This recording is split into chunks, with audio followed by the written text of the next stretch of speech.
السلام علیکم ورحمۃ اللہ دوستوں، میں حافظ عبداللہ۔ میں آپ کو عید الاضحیٰ کی چند احادیثوں سے آگاہ کروں گا۔ نبی کریم صلی اللہ علیہ وآلہ وسلم نے ارشاد فرمایا، عید الاضحیٰ کے دن اللہ تعالیٰ کے نزدیک خون بہانے، قربانی کرنے سے زیادہ محبوب کوئی عمل نہیں، اور وہ جانور قیامت کے دن اپنے سینگوں، بالوں اور کھروں کے ساتھ آئے گا۔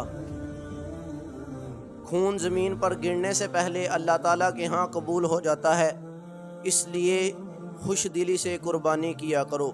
رسول اللہ صلی اللہ علیہ وآلہ وسلم نے ارشاد فرمایا، جس شخص نے استطاعت کے باوجود قربانی نہ کی، وہ ہماری عیدگاہ کے قریب نہ آئے۔ نبی کریم صلی اللہ علیہ وآلہ وسلم نے ارشاد فرمایا، جس نے عید کی نماز سے پہلے قربانی کی، وہ صرف گوشت کھا رہا ہے، اور جس نے نماز کے بعد قربانی کی، اس کی قربانی درست ہے۔ نبی کریم صلی اللہ علیہ وآلہ وسلم نے ارشاد فرمایا، یہ قربانی تمہارے والد ابراہیم علیہ السلام کی سنت ہے۔ دوستو، اگر ویڈیو اچھی لگی ہو تو لائک کریں، کومنٹس کریں، آگے شیئر کریں، چینل کو سبسکرائب کریں۔ شکریہ۔ السلام علیکم ورحمۃ اللہ۔